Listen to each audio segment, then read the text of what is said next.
میرا دین اور دنیا مدینے میں ہے میرا دین اور دنیا مدینے میں ہے میری الفت مدینے سے یوں ہی نہیں میرے آقا کا روضہ مدینے میں ہے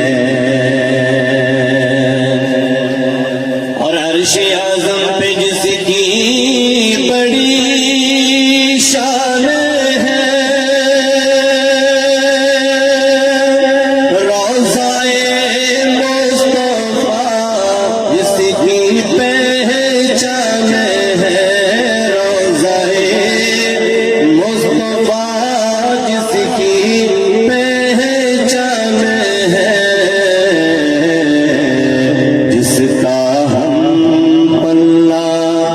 جس کا ہم پلہ کوئی محلہ نہیں ایک ایسا محلہ مدینے میں ہے میری الفت مدینے سے یوں ہی نہیں میرے آقا مدینے میں ہے کہ جو لفظ پسند ہے سمجھ ہے تو آپ نے خود کہنا ہے سبحان اللہ کیونکہ یہ جگہ ایسی ہے ہمارے پیر مرشد کی خانقاہ ہے تو یہاں پر تو کوئی لفظ زبان سے نکلنے سے پہلے سوچنا پڑتا ہے اس لیے محبت کے ساتھ توجہ کے ساتھ سماعت فرمائیں میں مدینے کی جانب نہ ایسے کھینچوں میرا دین اور دنیا مدینے میں ہے میرا دین اور دنیا مدینے میں ہے پھول کھلتے ہیں پڑھ پڑھ کے صلی علی جم کر کہہ رہی ہے یہ بات صبا جم کر کہہ رہی ہے یہ بات صبا ایسی خوشبو چمن کے گلوں میں ایسی خوشبو چمن کے گلوں میں جیسی خوشبو نبی کے پسینے میں ہے میں مدینے کی جانب نہ کیسے کھینچوں میرا دین اور دنیا مدینے میں ہے میرا دین اور دنیا مدینے میں ہے اور اب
ابن جنت اسی حجرے میں امی عائشہ کا حجرہ مدینے میں ہے میری الفت مدینے سے یوں ہی نہیں میرے آقا کا روضہ مدینے میں ہے میرے آقا کا روضہ مدینے میں ہے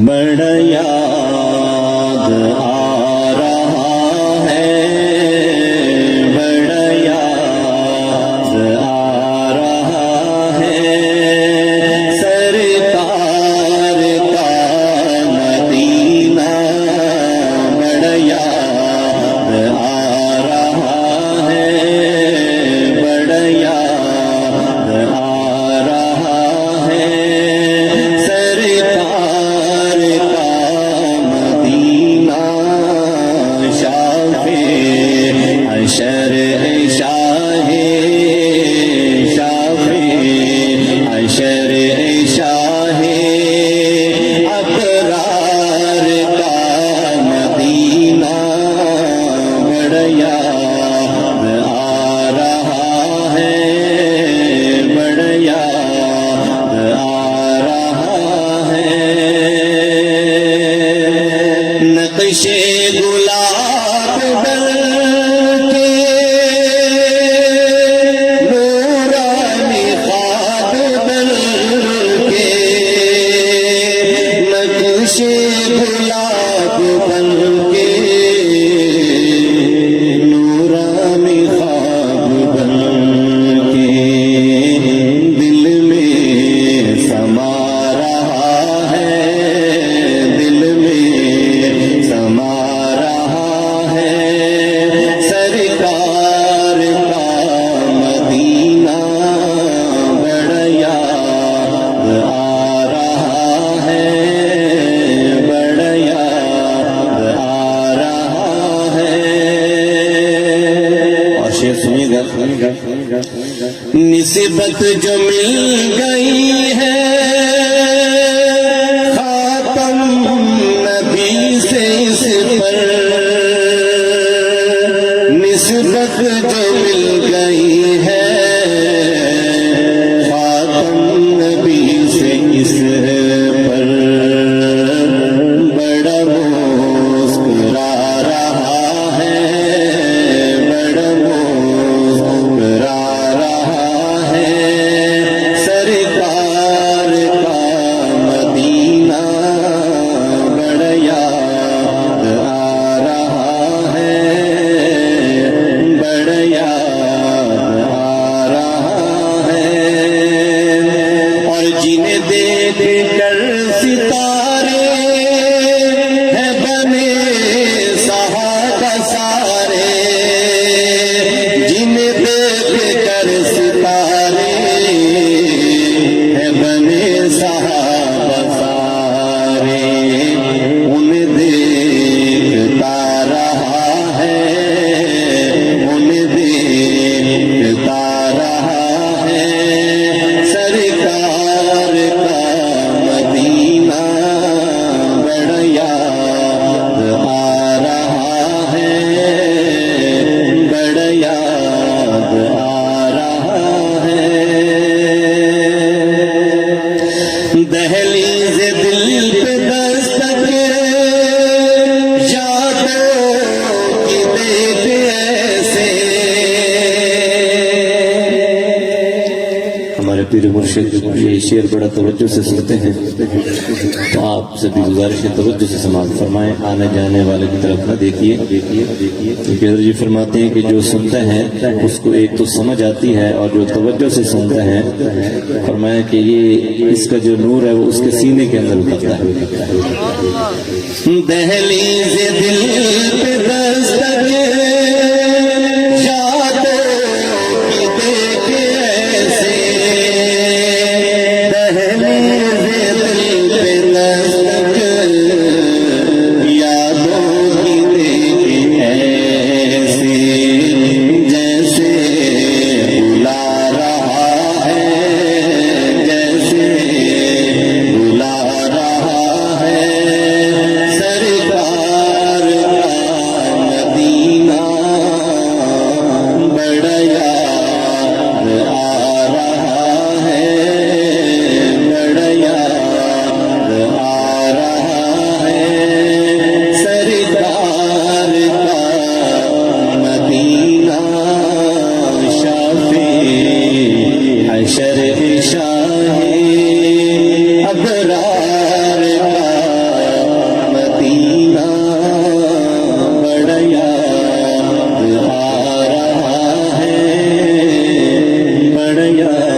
ماشاء اللہ قاری شفیق صاحب، اور واقعی ماشاء اللہ مدینے کی یاد دلا رہے تھے ہمیں.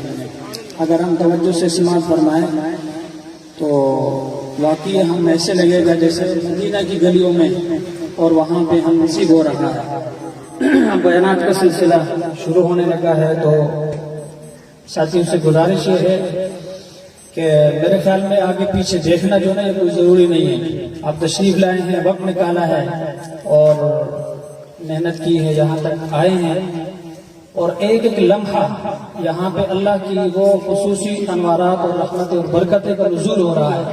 تو کہیں ایسے نہ ہو کہ وہی لمحہ جس میں ہم توجہ ہماری کہیں اور ہے اور اللہ کی ذات ہماری طرف متوجہ ہو، ہمیں کچھ دینا چاہتے ہوں اور اسی لمحے ہم جو ہے اپنے آپ کو محروم بنا رہے ہیں.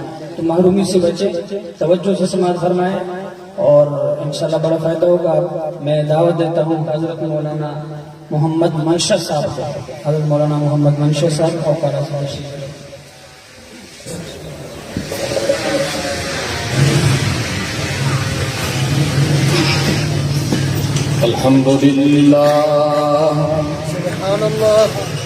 الحمد لله رب العالمين، والصلاة والسلام على سيد الأنبياء والمرسلين وعلى آله وأصحابه وأتباعه إلى يوم الدين. أما بعد فأعوذ بالله من الشيطان الرجيم. بسم الله الرحمن الرحيم. أمن يجيب المضطر إذا دعاه ويكشف السوء ويجعلكم خلفاء الأرض أإله مع الله قليلا ما تذكرون. وقال الله تبارك وتعالى في مقام الآخر: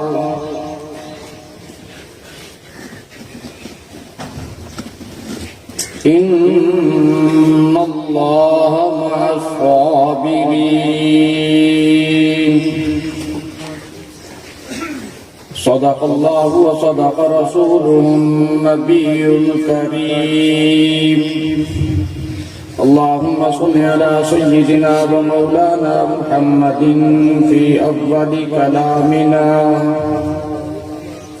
وصل على سيدنا ومولانا محمد في أوسط كلامنا، وصل على سيدنا ومولانا محمد في آخر كلامنا.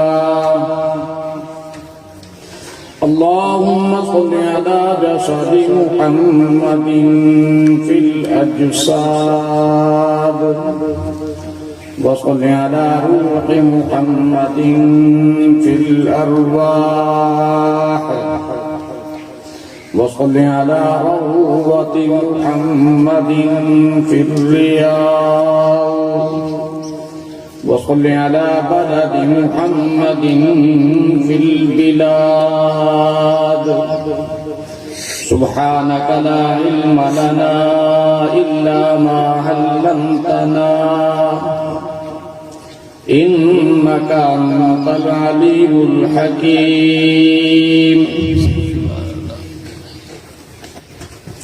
واجب الاحترام شرفاء مجلس، حاضرین مکرم، معزز علماء کرام، میرے طلباء، میرے رفقاء، اللہ رب العالمین کی ذات بہت بے نیاز ذات ہے، اور ایسی بے نیاز ذات ہے. اللہ اپنے محبوب نبی صلی اللہ علیہ وسلم کو فرماتے ہیں: کہ میرے نبی اپنی پیاری امت کو میرا تعارف کرا دو، میری پہچان کرا دو، تاکہ وہ میرے ساتھ اپنا ربط اور تعلق قائم کر لیں۔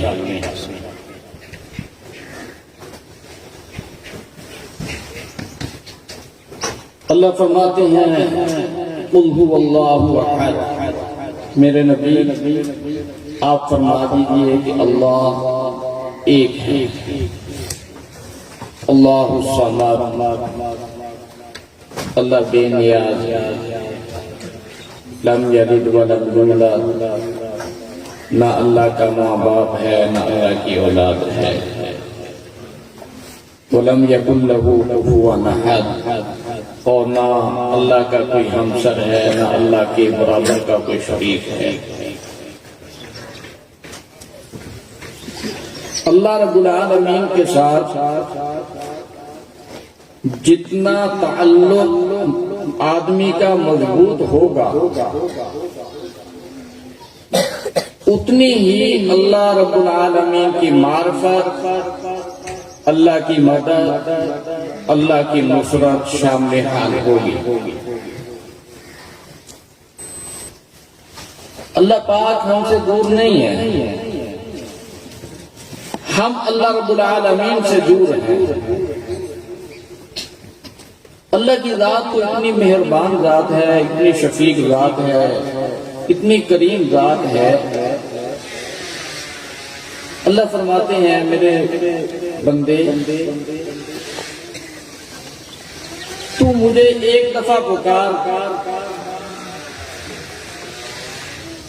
میں تجھے 2 دفعہ کہوں گا کہ اپنی پریشانی میرے سامنے رکھ، اپنی حاجت میرے سامنے رکھ، اپنا اضطراب میرے سامنے رکھ، اپنی مشکل کو میرے سامنے رکھ۔ صبح کے وقت تہجد کا وقت ہوتا ہے، کتنا پیارا وقت ہوتا ہے، ہم سوئے ہوتے ہیں، نبی محترم صلی اللہ علیہ وسلم سمجھانے کے لیے فرما رہے ہیں کہ اللہ آسمان دنیا پر آ جاتے ہیں اور آ کر فرماتے ہیں ہے کوئی مجھ سے اپنی حاجتیں پوری کروانے والا، میں اس کی حاجتیں پوری کروں، ہے کوئی مجھ سے اپنی پریشانیاں حل کرانے والا، میں اس کی پریشانیاں حل کر دوں، ہے کوئی مجھ سے صحت مانگنے والا، میں اس کو صحت دے دوں، ہے کوئی میرے سامنے ساری کی ساری اپنی حاجتیں لانے والا، میں اس کی حاجتیں پوری کر دوں۔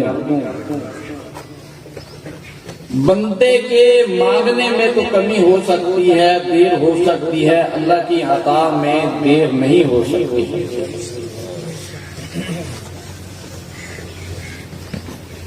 شیخ الحدیث مولانا محمد زکریا رحمۃ اللہ علیہ لکھتے ہیں کہ قلی تھا، اپنی سواری پر لوگوں کا مال ایک جگہ سے دوسری جگہ لے جاتا اور اس طرح اپنی محنت مزدوری کرتا۔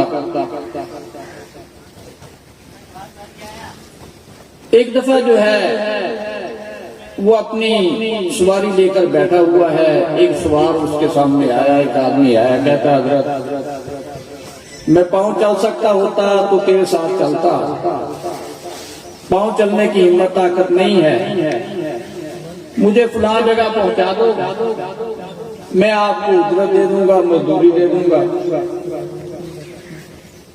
تو اس قلی نے کہا ٹھیک ہے۔ قلی نے اس کو اپنی سواری پر سوار کرا لیا اور جو ہے اس کو لے کر چلا۔ چلتے چلتے وہ راستہ جو ہے 2 راہ اختیار کر جاتا ہے۔ قلی کہتا ہے میں نے اس راستے جانا ہے، وہ دوسرا آدمی کہتا ہے میں نے اس راستے جانا ہے۔ قلی کہتا ہے میں نے یہ راستہ بارہا آزمایا ہے، اسی راستے پر میں نے سفر کیا ہے، اسی راستے پر میں جایا کرتا ہوں، یہ دوسرے راستے پر میں کبھی گیا نہیں۔ تو وہ دوسرا آدمی کہتا ہے کہ میں اس راستے سے واقف ہوں، اس راستے سے آشنا ہوں، اس راستے سے متعارف ہوں، آپ چلیں، یہ راستہ بھی قریب کا ہے، آپ کے جانور کے لیے جو ہے گھاس بھی ہے، وہ کھائے گا، راستہ بھی، سفر بھی جلدی جو ہے وہ طے ہو جائے گا۔ کلی نے اس کی بات مان لی۔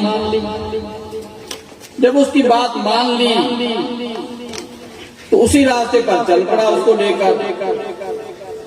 جاتے جاتے آگے یہ راستہ جو ہے جنگل بیابان اور وحشت ناک میدان کی شکل اختیار کر جاتا ہے۔ وہاں پر بہت ساری لاشیں رکھی ہوئی تھی۔ اب اس سوار نے خنجر نکالا اس کلی کو قتل کرنے کے لیے، تو اس آدمی نے کہا، منت سماجت کی، اجازت کی کہ یار تیرا مطلوب مال ہے، تیرا مطلوب جو ہے یہ سواری ہے، یہ لے لے، مجھے نہ قتل کر، مجھے نہ مار۔ کہتا پہلے میں تجھے قتل کروں گا، پہلے تجھے ماروں گا، پھر جو ہے میں تیرا مال لوں گا۔ کہا اچھا بھائی، مجھے 2 رکعت نفل پڑھ لینے دیں۔ وہ آدمی کہتا ہے پڑھ لے، یہ جو اتنے مرے پڑے ہیں انہوں نے بھی یہی کہا تھا کہ ہمیں 2 رکعت نفل پڑھ لینے دیں۔ ان کے نفلوں نے ان کو نہیں بچایا۔ اس کا ذہن یہ تھا کہ اس کلی کے بھی 2 نفل اس کے کام نہیں آئیں گے۔ یہ 2 نفل پڑھ لے گا، 2 رکعت پڑھ لے گا، میں اس کو ماروں گا، اس کا مال لے لوں گا اور جو ہے چند بسوں گا۔ تو اس آدمی نے، اس کلی نے 2 رکعت نفل کی نیت باندھ لی، اور سورہ فاتحہ کے بعد جو ہے جلدی سے کوئی صورت بھی یاد نہ آئی کہ کون سی صورت پڑھوں۔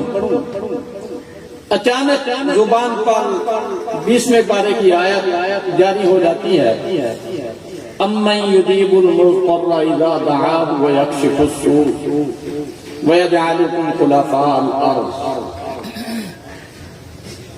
یہ پڑھتا ہے تو اسی دوران جو ہے ایک سوار نمودار ہوتا ہے، وہ اس ظالم کو مارتا ہے، جہاں پر یہ مر کر گرتا ہے وہاں سے آگ کے شعلے بھڑکتے ہیں۔ یہ جلدی سے اپنی نماز مکمل کرتا ہے اور پوچھتا ہے کہ بھئی تو کون ہے؟ کہتا ہے میں امن یجیب المضطر کا غلام۔ پیارے پیغمبر صلی اللہ علیہ وسلم کی حدیث شریف کا مفہوم ہے کہ تمہیں جب بھی کوئی دنیا کی حاجت پیش آ جائے یا آخرت کی حاجت ہو، تم 2 رکعت نفل پڑھو اور اللہ رب العالمین کے سامنے اپنی حاجت رکھو۔ اللہ رب العالمین تمہاری اس حاجت کو پورا کریں گے۔ ہمارے مانگنے میں کمی ہے، ہمارے مانگنے میں دیر ہے، ہمارے مانگنے میں تاخیر ہے، ہمارے مانگنے میں نقص اور خرابی ہے۔ اللہ کی عطا میں کوئی خرابی نہیں ہے، اللہ کی دین میں کوئی جو ہے وہ دوری نہیں ہے، تاخیر نہیں ہے۔ جتنا آدمی گمان اللہ رب العالمین کی ذات کے ساتھ باندھ لیتا ہے، اللہ رب العالمین ویسے ہی فیصلے فرما دیتے ہیں۔ اسی طرح آتا ہے کہ ایک بہت بڑا ظالم بادشاہ تھا، اس نے مسلمانوں کو بہت ستایا، بہت تکالیف کی، اور جو ہے مسلمانوں کے جذبات بھی بڑے شباب پر تھے کہ یہ جب بھی ہمارے ہاتھ آئے گا ہم اس سے انتقام لیں گے، اس سے پورے بدلے لیں گے۔ اچانک وہ ظالم بادشاہ جو ہے مسلمانوں کے ہاتھوں گرفتار ہو جاتا ہے، اور مسلمان یہ سوچ رہے ہیں ہم اس سے کیسے بدلہ لیں، کیسی اس کو تکلیف دیں، کیسی اس کو سزا دیں۔ قصہ مختصر، آگ جلا کر ایک دیگ اس کے اوپر رکھ دیتے ہیں، اس میں تیل یا پانی ڈال دیتے ہیں، جب کھولنے لگ جاتا ہے اس ظالم کو، اس کافر کو اس کے دیگ کے اندر ڈالتے ہیں۔ یہ آدمی، یہ ظالم، یہ کافر، یہ مشرک اول اپنے بتوں کو پکارتا ہے تو بتوں نے کوئی کام نہ آنا تھا نہ آ سکتے تھے، اور جب بالکل مایوس ہو گیا کہ میرے بت میرے کام نہیں آتے، تو اس نے اللہ رب العالمین کو پکارنا شروع کر دیا، اور اس حالت میں جتنے خلوص کے ساتھ پڑھا جا سکتا ہے لا الہ الا اللہ، وہ حال ظاہر ہے۔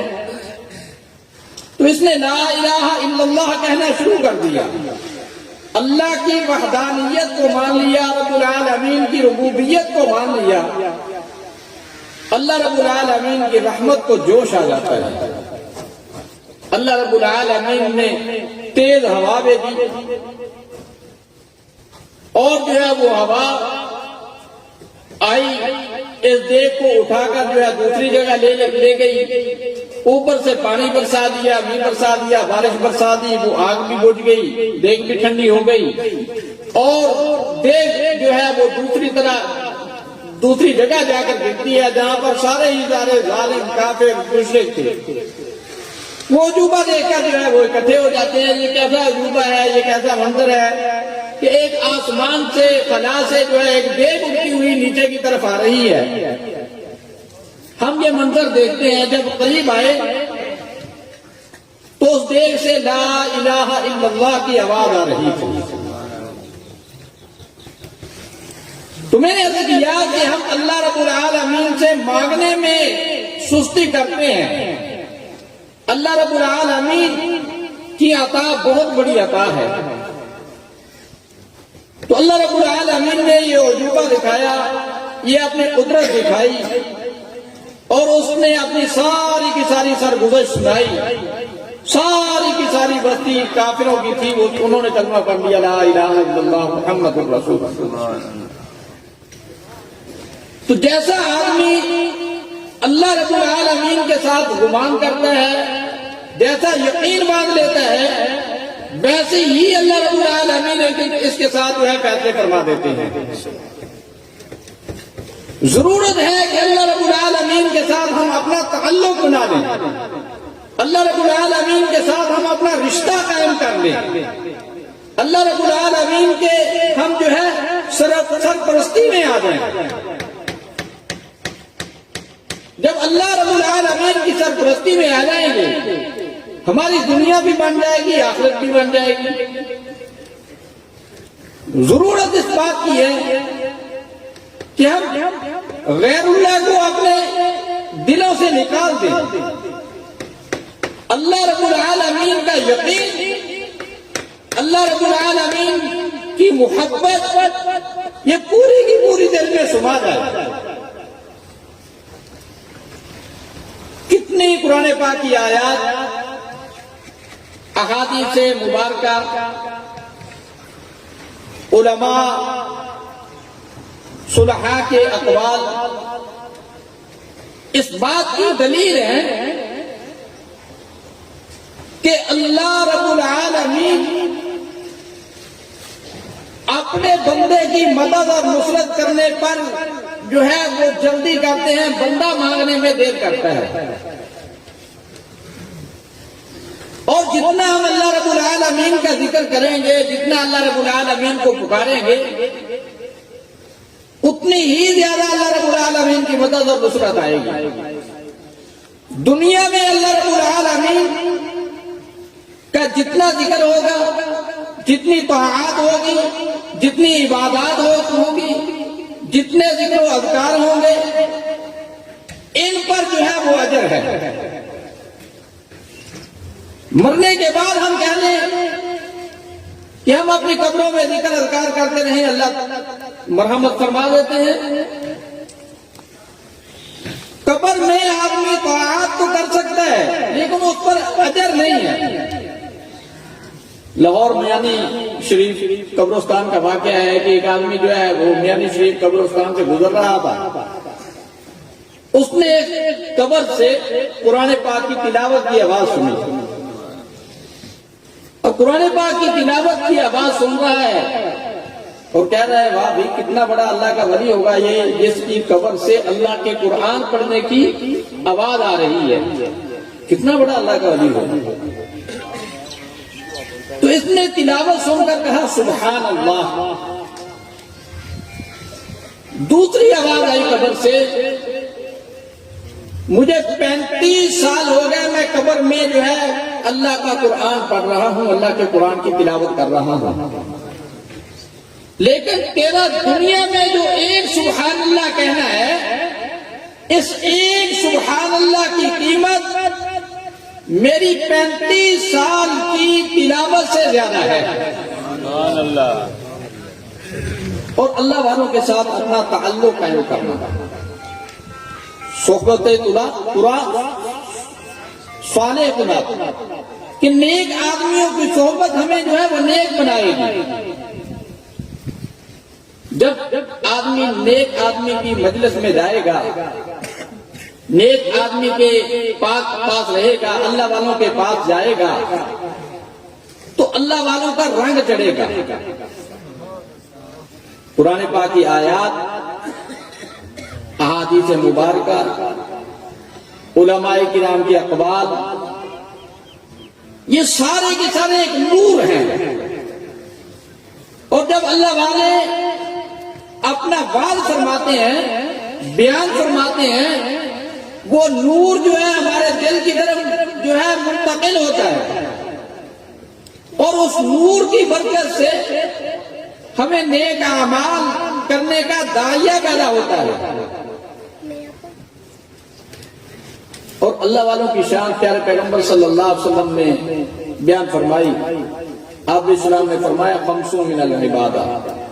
میرے پیاروں 5 چیزیں ایسی ہیں جن کا دیکھنا عبادت ہے. النظر الی الکعبہ, کعبۃ اللہ کو دیکھنا عبادت ہے. مسجد کو دیکھنا عبادت ہے. آدمی مسجد اللہ پاک ہمیں کعبہ شریف میں لے جائے, اپنے گھر کا دیدار نصیب فرمائے, روضہ رسول صلی اللہ علیہ وسلم پر حاضری نصیب فرمائے. کعبہ اللہ میں جا کر اللہ کے گھر کو دیکھنا بہت بڑی عبادت ہے. دنیا میں کعبہ اللہ کی جو بیٹیاں ہیں وہ مسجدیں ہیں. آدمی مسجد میں جائے, مسجد میں جا کر دیکھو کوئی عبادت نہیں کر پا رہا, نہ ذکر کر رہا ہے, نہ تلاوت کر رہا ہے, نہ جو ہے وہ نوافل پڑھ رہا ہے, کوئی عبادت نہیں کر رہا. وضو کر کے صرف دیکھ رہا ہے کہ یا اللہ یہ تیرا گھر ہے, کتنا پیارا گھر ہے. فرمایا میرے بندے تیرا یہ مسجد کو دیکھنا, میرے گھر کو دیکھنا, یہ تیرا نظر اٹھانا میں رائے گا نہیں جانے دوں گا. تو میرے گھر کو دیکھتا جائے گا, میرے فرشتے تیرے نامہ اعمال میں نیکیاں لکھتے جائیں گے. والنظر الی المصحف, قرآن پاک کو دیکھنا عبادت ہے. پیارے پیغمبر صلی اللہ علیہ وسلم نے ارشاد فرمایا من قرأ حرفا من کتاب اللہ فلہ بہ حسنہ. جو آدمی قرآن پاک کا ایک حرف پڑھے گا, الف با تا تا, یہ حروف ہے, ایک حرف پڑھے گا, ایک حرف کے بدلے ایک نیکی ملے گی, اور ایک نیکی یہ 10 نیکیوں کے برابر ہے. پھر ہم قربان جائیں پیارے پیغمبر صلی اللہ علیہ وسلم کی شفقت کے. آپ نے مثال دے کر فرمایا, میں یہ نہیں کہتا کہ الف لام میم ایک حرف ہے, بلکہ فرمایا الف حرف و لام حرف و میم حرف. الف ایک حرف ہے, لام ایک حرف ہے, میم ایک حرف ہے. الف لام میم پڑھا, 3 نیکیاں ملی, اور 3 نیکیاں 30 نیکیوں کے برابر. آج میرے بھائی دنیا میں نیکی رائج نہیں ہے. کوئی آدمی جیسے حضرت ہمارے گاؤں میں بیان فرما رہے تھے کہ کوئی آدمی نیکی لے کر کسی دکاندار کے پاس چلا جائے نا کہ یار یہ نیکی لے لو اور مجھے یہ دنیا کی اپنی دکان سے کوئی چیز دے دو, وہ چیز دینے کے لیے تیار نہیں ہوتا, کیونکہ دنیا میں نیکی رائج نہیں ہے, نیکی چلتی نہیں ہے. نیکی کی قیمت اس کو معلوم ہوگی جب آدمی ایک نیکی دینے کے لیے اپنی ماں کے پاس جائے گا، اپنے باپ کے پاس جائے گا، اپنے بہن بھائیوں کے پاس جائے گا، عزت اقارب کے پاس جائے گا، رشتہ داروں کے پاس جائے گا، تعلق والوں کے پاس جائے گا، کوئی اس کو ایک نیکی دینے کے لیے تیار نہیں ہوگا۔ تو آپ اسلام نے فرمایا ون نظروا الی المصحف، قرآن پاک کو دیکھنا عبادت ہے۔ قرآن پاک کو دیکھنا، پڑھنا، اس پر عمل کرنا کتنا بڑا ذخیرہ ہے۔ اور تیسری چیز آپ اسلام نے فرمایا وَالنَّظْرُ إِلَى الْوَالِدَيْنِ، والدین کے چہرہ کو دیکھنا عبادت ہے۔ فرمایا جو اپنے والدین کے چہرہ کو محبت کی نگاہ سے دیکھتا ہے اس کو ایک مقبول حج عمرے کا ثواب ملتا ہے۔ اور فرمایا وَالنَّظْرُ إِلَى وَجْهِ الْعَالِمِ، وَالنَّظْرُ إِلَى وَجْهِ الْعَالِمِ، جو آدمی عالم دین کے چہرہ کو دیکھتا ہے اس کو بھی ثواب ملتا ہے۔ پانچویں چیز فرمایا وَالنَّظْرُ إِلَى زَمْزَمَ وَهِيَ تَحُطُّ الْخَطَايَا، پہلی چار چیزیں فرمایا دیکھو عبادت ثواب ملے گا، اجر ملے گا۔ پانچویں چیز وَالنَّظْرُ إِلَى زَمْزَمْ، جب زمزم کی باری آئی تو آپ اسلام نے یہ نہیں فرمایا کہ زمزم دیکھنے سے صرف ثواب ملے گا، عبادت کا اجر ہوگا، بلکہ فرمایا تم زمزم کو دیکھتے جاؤ گے رب العالمین تمہارے گناہ معاف فرماتے جائیں گے۔ تو بھئی بات یہ ہے دنیا میں جتنا ہم اللہ رب العالمین کے ساتھ اپنا تعلق قائم کرنے گے، اور اللہ کا تعلق قائم، اللہ سے تعلق قائم کیسے ہوگا؟ اللہ سے ہمارا رشتہ مضبوط کیسے ہوگا؟ اللہ رب العالمین کے احکامات کو پیارے پیغمبر صلی اللہ علیہ وسلم کے فرمان پر، آپ کے طریقے پر اس کو پورا کرنا۔ آپ صلی اللہ علیہ وسلم کو اللہ رب العالمین نے پورا کا پورا اسوہ حسنہ بنا کر بھیجا ہے۔ جو بھی عمل ہم نے کرنا ہے آپ کے طریقے پر کرنا ہے۔ آدمی وضو کرتا ہے، وضو کے شروع میں پڑھ لے بسم اللہ والحمدللہ، جتنی دیر وضو رہے گا اتنی دیر جو ہے اس کو فرشتے اس کا ثواب لکھتے رہیں گے۔ اور ایک حدیث شریف کا مفہوم ہے جو آدمی 3 مرتبہ پڑھتا ہے استغفر اللہ الذی لا الہ الا هو الحی القیوم واتوب الیہ، استغفر اللہ الذی لا الہ الا هو الحی القیوم واتوب الیہ، استغفر اللہ الذی لا الہ الا هو الحی القیوم واتوب الیہ۔ فرمایا پیارے پیغمبر صلی اللہ علیہ وسلم نے اس کے گناہ اگر سمندر کی جھاگ کے برابر بھی ہوں اللہ رب العالمین معاف فرما دیتے ہیں۔ اللہ پاک اس میں عمل کی توفیق عطا فرمائے۔ وما علینا الا البلاغ۔ میں نعت کے لیے دعوت دوں گا حضرت قاری شفیق صاحب کو، تھوڑا جاگنے کا ثبوت دیں گے حضرات، اور جن کے بیٹھے تھوڑا سا آگے بھی تشریف لیں، تھوڑا سا آگے ہو جائیں، انشاءاللہ نعت کے بعد جو ہے پھر بیان ہوگا، اور پھر نماز کے لیے وضو کے لیے انشاءاللہ ٹائم ملے گا سب ساتھیوں کو تشریف۔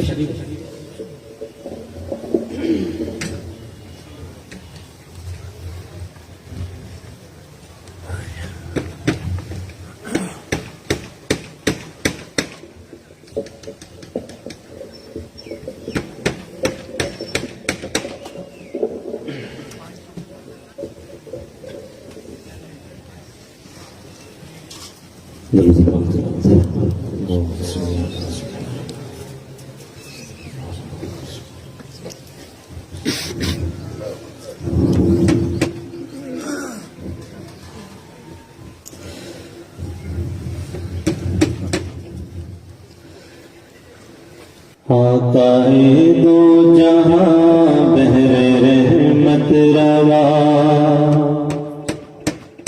آقائے دو جہاں بحر رحمت روا، بے ترانہ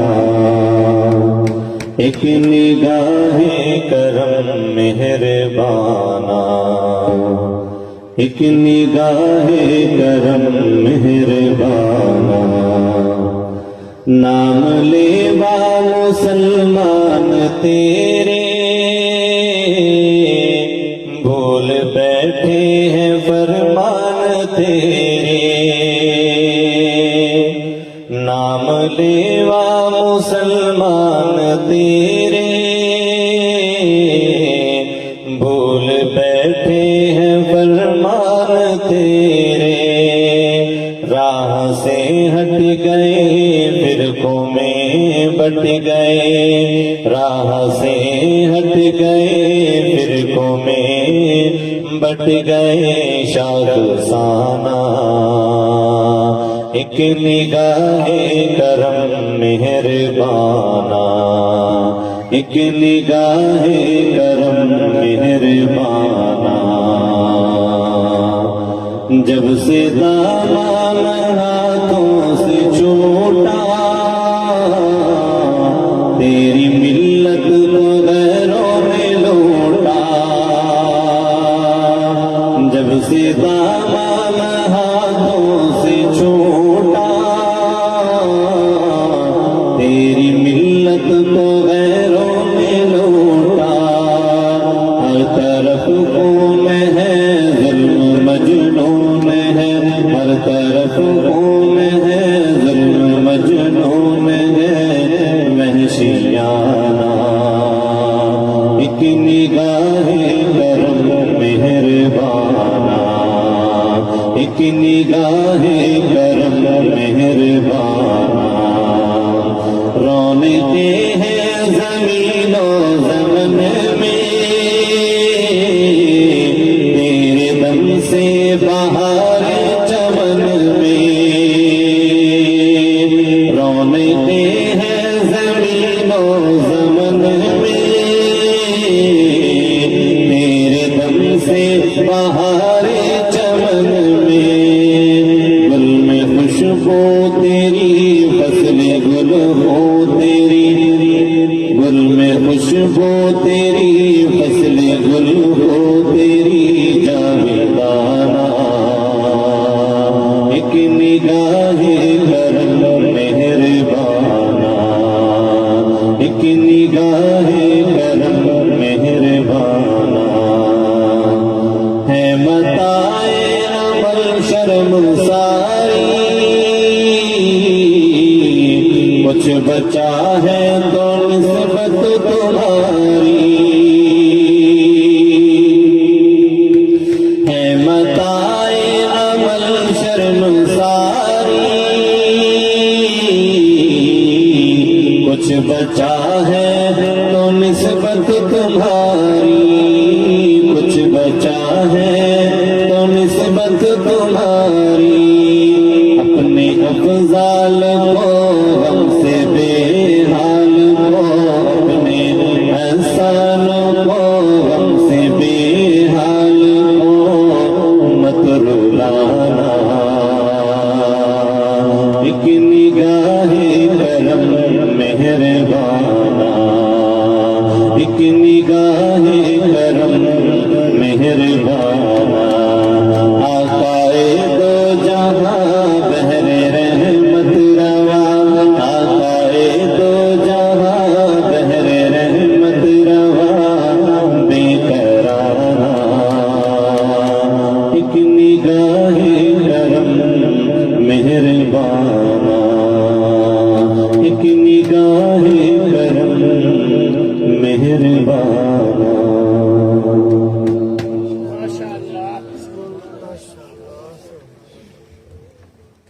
معذرت کے ساتھ یہ اس طرح جو ساتھی بیٹھے ہوئے ہیں سامنے تشریف لائیں، سامنے بات سننے کا، بیان سننے کا، نعت سننے کا اپنی ہی ایک خاص لطف ہوتا ہے، اس کا اپنے ایک نورانیت ہوتی ہے، برکت ہوتی ہے۔ اب اس کے بعد انشاءاللہ بیان کے بھی تشریف لائیں گے حضرت مولانا سلیم اختر صاحب، ان سے گزارش ہے تشریف لائیں، کبیر والے سے تعلق حضرت مولانا سلیم اختر صاحب۔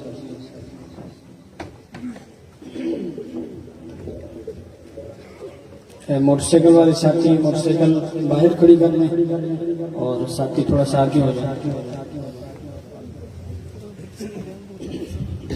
انشاءاللہ وضو کے لیے ٹائم ملے گا تو جم کے بیٹھے وقت پہ انشاءاللہ وضو بھی کر لیں گے اور پھر اس کے بعد نماز ہوگی.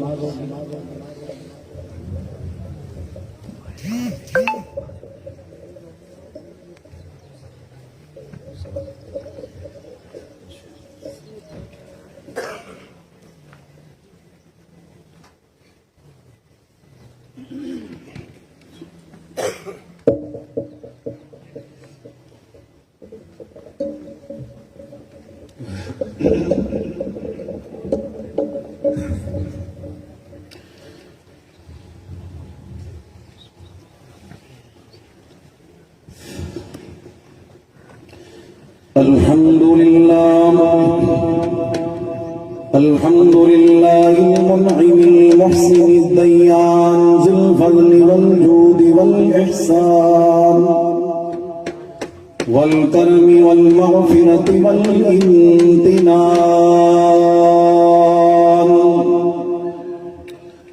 والصلاة والسلام على أرسل إلينا حين شاء الكفر في البلدان وعلى آله وأصحابه وبارك وسلم تسليما كثيرا كثيرا. أما بعد فأعوذ بالله من الشيطان الرجيم. بسم الله الرحمن الرحيم. يا أيها الإنسان ما غرك بربك الكريم الذي خلقك فسواك فعدلك في أي صورة ما شاء ركبك. وقال النبي صلى الله عليه وسلم لا يؤمن أحدكم حتى يحب لأخيه ما يحب لنفسه أو كما قال النبي صلى الله عليه وسلم. صدق الله العظيم وصدق النبي الكريم ونحن على ذلك لمن الشاكرين والشاهدين والحمد لله رب العالمين. تو رحمت دہی میرے مولا سمندر تیرے درد منگتے جہاں دے سکندر.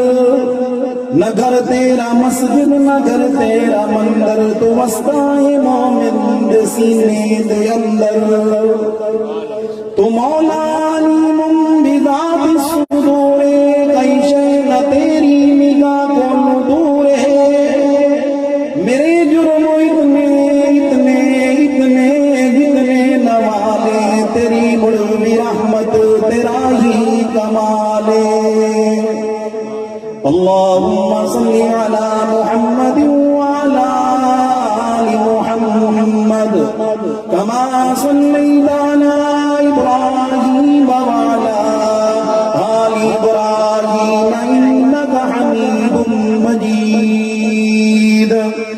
اللهم بارك على محمد وعلى آل محمد كما باركت على إبراهيم وعلى آل إبراهيم إنك حميد مجيد.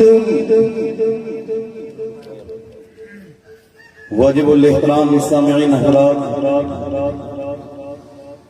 پہلی مرتبہ اس زمین پر حضرت شیخ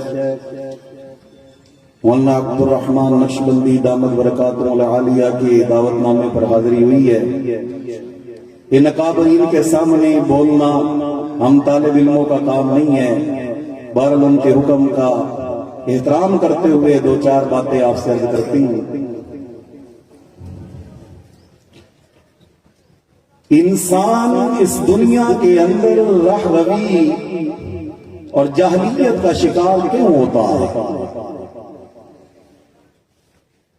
جہالت کیسے آتی ہے گھروں میں؟ حالانکہ رب العالمین نے تو یہ کہا تھا کہ انی جاعل فی الارض خلیفہ،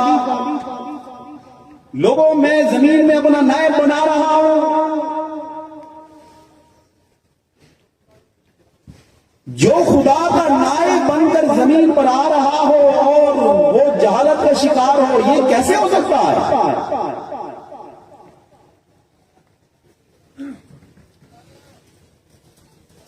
اور اگر جہالت آ جائے تو اس کو دور کیسے کیا جائے گا؟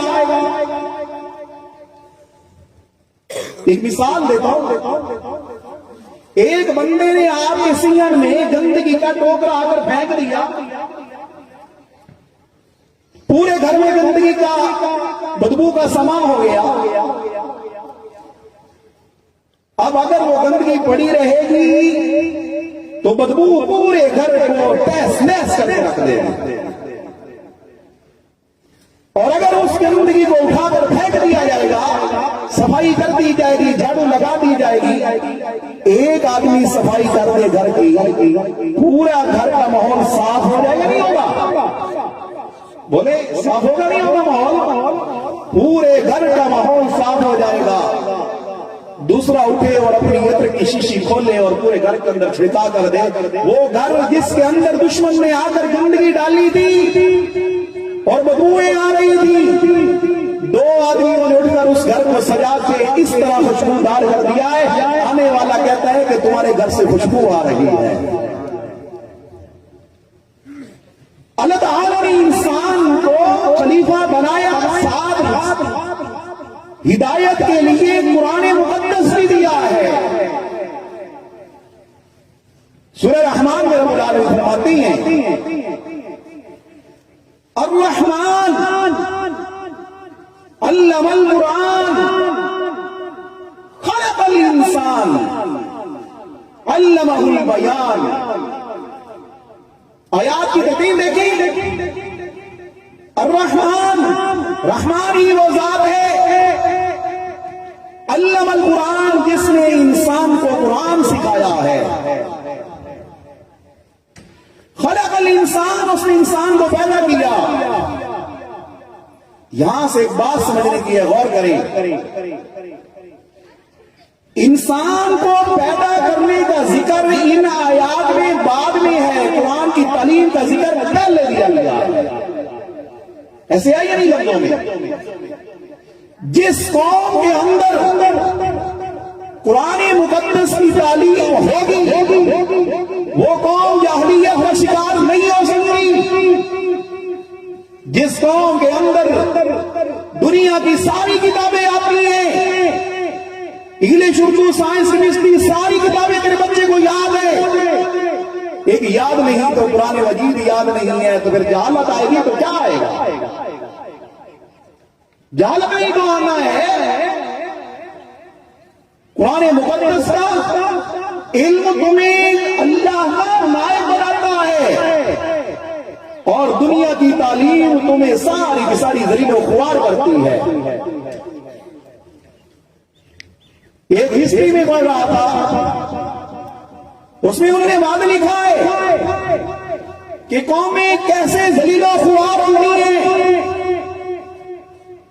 جب قوموں کے ذہن کے اندر خدا کا تعارف چھین لیا جائے، ہر بندے کے ذہن میں نوکری کا تعارف دے دیا جائے کہ نوکر بنو۔ آج ہر ماں، ہر باپ اپنی اولاد کو پیدائشی طور پر نوکر بنانے کے بارے میں سوچ رہا ہے۔ جب ذہنی طور پر، پیدائشی طور پر نوکر سوچو گے، ساری زندگی نوکر بن کے رہ جاؤ گے۔ جس قوم نے اپنی اولادوں کو شہنشاہ کائنات کے کلام کے ساتھ جوڑا ہے، وہ قومی دنیا کے اندر آج عزت کے نام سے پیش کی جاتی ہیں۔ میں آپ کو اعلان پیش کرتا ہوں کہ مائیں کیسے اپنی اولاد ہو رہی ہے۔